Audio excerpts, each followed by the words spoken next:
This is the story time of all the crazy that I have done to my mother. I told you guys the story times of the crazy things that she did to me, but that's just her as a human being. But these are like things that I did on purpose to piss her off. One thing you guys need to know going into this is that I don't really have a father. Not that big of a deal, but just know that I haven't been in contact with my dad in like years. My sister hasn't either, whatever. So one day I was on the phone with my oldest sister. We were on the phone and she's like, let's play a prank on mom and let's tell her that like dad got attacked by a shark. Be like, you need to reach out, like he lost a leg. My parents haven't spoken years and my sister and I just thought it would be hilarious if she reached out and was like, I'm so sorry that you lost your leg in a shark attack. And like nobody's on good terms either. I don't know why we thought this was so funny. So my sister's texting my mom like, oh my God, did you hear dad got attacked by a shark? My mom's like, stop with me, like you're lying. And my sister's like, no, it's all over the news and he got attacked by a shark. It's all over Facebook, he's like missing a leg and everything. And then I text my mom a screenshot of like a text my dad sent me, but in reality I just sent the text to myself. And the text was like, it's your father, lost my leg due to a shark attack, could be nice of you to say something. And I text my mom, I'm like, did you give him my number? Like, what's wrong with you? Mom's like, Olivia, be nice. The man lost a leg. And I'm like, Mom, you definitely need to reach out. Like, you have to say something. He doesn't have a leg anymore and was in a shark attack. My mom is freaking out at this point. And she's like, girls, I'm about to reach out to him. I'm about to reach out. And me and my oldest sister are like, Mom, do it. At the same time, my sister's faking text messages between her and like my dad. And it's like the same thing. Like, I got attacked by a shark. Like, would be nice of you to reach out. This is where I take it one step further. I'm like, Mom, let's just call Uncle Dave, one of like my dad's really close friends. I'm like, Mom, Uncle Dave just reached out to me on Instagram. Just give this a moment. Asking if I heard about my father's shark attack. And she's like, no, he didn't. And so I send her a screenshot. What I did was I made a fake account pretending to be that uncle. And I put the profile picture of him and my mom. My uncle, who she hasn't spoken to in like years, I put a photo of them as his Instagram profile picture. I send it to my mom and I'm like, why is Uncle Dave reaching out to me on Instagram? My mom's like, why am I his profile photo? And me and my sister, like, we fully gaslit her into being like, that's not weird, Mom. Like, it's a great photo of him. Like, that's not that weird. My mom's like, no, that's so weird. Why am I the profile photo with him? Same time this is happening, my sister's sending her articles of like a man in Florida who lost his leg. Like, we're really selling the bit. Go to part 2. So at this point, my mom's like, girls, I'm sick to my stomach. I have to reach out. Like, I have to know, like, I just have to be nice. And we call her. We're like, Mom, we're literally just with you. Like, he did not get attacked by a shark at all. And my mom's like, what's wrong with you two? And we're like, ah. My mom fully did think that he got attacked by a shark.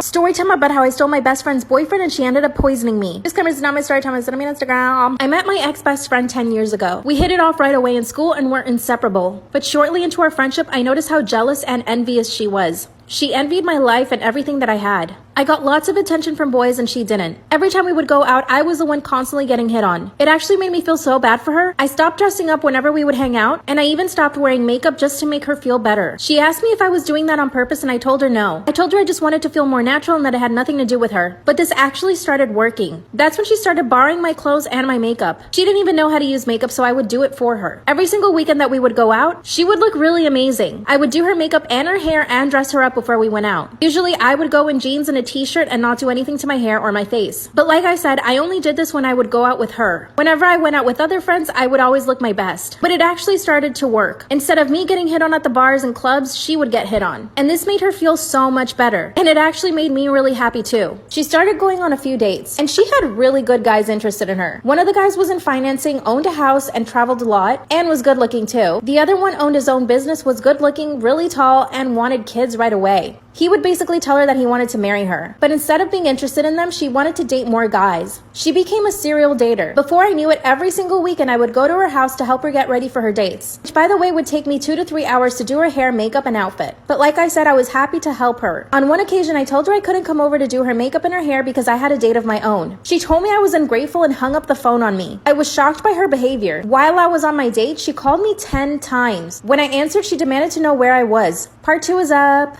Part 2 of how I stole my best friend's boyfriend and she ended up poisoning me. Disclaimer's not my story time, send me on Instagram. After I see her 10 missed calls while I was on my date, I finally call her back. And when I answered, all she asked me was where I was. I told her I was on my date and that I couldn't talk. That's when she told me that she would just bring the makeup to where I was so that I could help her do her makeup for her date. I was so angry that I decided to defend myself. I told her she was being a brat and super ungrateful. Then I told her I was gonna hang up on her and not talk to her for the next few days. I decided to turn off my phone for the rest of the night. Finally, a few days later, I decided to call her. That's when she gives me a half-ass apology telling me she shouldn't have done that and that she was acting like a brat. That's when I told her I didn't want to do her makeup and hair every single weekend. She said she would learn how to do her own makeup if I could just teach her. So of course, I agreed. After that, things got way better between us. She actually ended up becoming girlfriend with one of the guys, the one that was the business owner. She insisted that we do a double date. So I ended up having a date come with me to dinner with them. We were having fun up until my best friend started getting really drunk. This is when she just started acting out. She started telling the guys about how much I would get hit on and about all the dates I've been on, about how many sexy time partners I had. I mean, this is girl code. You do not talk about exes or guys that your girlfriend is dating to her boyfriend or date. I was so angry with her. Her boyfriend looked at me, apologized, and said that he would take her home. So my date and I decided to stay at the restaurant and finish our dinner. Then I get a message from my best friend's boyfriend apologizing on her behalf. He asked me if he could call me on the phone and we talked for an hour. Part 2 is up. Part 3 of how I stole my best friend's boyfriend and she ended up poisoning me. Disclaimers are not my story time, send me on Instagram. My BF's boyfriend called me. He apologized for my best friend's behavior while she was drunk. I told him that I would talk to her whenever she was sober. Before I knew it, he and I had been on the phone for a full hour. He was making me laugh so much and we were having such a great conversation. We finally got off the phone and I literally had butterflies in my stomach. And I started thinking about him differently. I mean, I knew that he was my best friend's boyfriend, but he was being so nice. And he was successful and funny and good looking. That's when I decided to cut my best friend off. I stopped answering her texts and phone calls. One day she showed up at my house asking me if I could help her get ready for another date. I told her that I didn't want to be her friend anymore and basically slammed the door in her face. She kept calling me to apologize and eventually I accepted. But her boyfriend and I didn't stop texting. I started to realize that I was falling for him, so I decided to tell him that I had feelings and that we shouldn't talk anymore. That's when he told me that he had feelings for me too. All this while, I would still hang out with my best friend every single weekend. She would bring me food and make us drinks while she was at my place. I started feeling different symptoms after a few weeks. I would get these really bad headaches and I just felt sick all the time. I decided to go to the doctor and they couldn't find anything. One day her boyfriend calls me and tells me that he really wants to see me. He comes over to my house and we kissed. He told me that he wanted to break up with her to be with me. I couldn't resist and I said yes. When we confronted her, she said that she had seen our messages already. She called me a bunch of names and told me that she had been poisoning me. First I didn't believe her, but then I went and got tested and it was true. I haven't spoken to her since and I don't know if I should tell the cops. Him and I are still together. What should I do?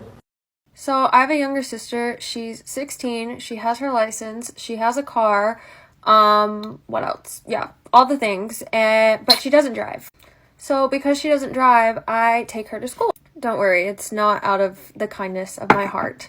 My parents just made an agreement with me that if I drove her, then they would pay for my car insurance and my gas. So who's going to say no to that?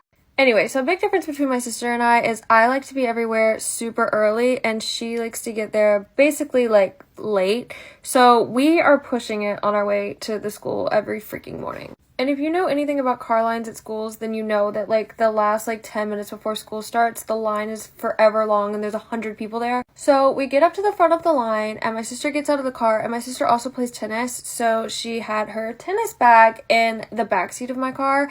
Okay, but all I know is the second she opens the car door and pulls her tennis bag out, the hanger falls on the ground. So like any normal person, I'm like, pick it up. And she's like, you pick it up.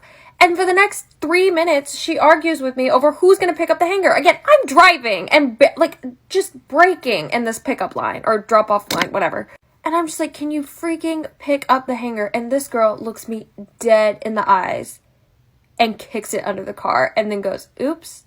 If I hadn't have been literally irate, like it low-key would have been funny. So I'm just like, I'm going to pull away and you're going to get it when I drive off. Because at this point, I'm just like more embarrassed than anything else. But as I'm pulling out, I watch her completely walk away from the drop-off line. Just to be clear, it was not important that I got the hanger back. It was important that the hanger not just be left in the middle of the road, like with no one picking it up and all of that. Like that is what I didn't want to happen. But I got lucky. Her friend felt bad that the hanger was left. So her friend went and picked the hanger up out of the street, and that's the reason that the hanger is now back in my possession. But anyway, I'm running late for work. I hope you enjoyed my random story about my hanger.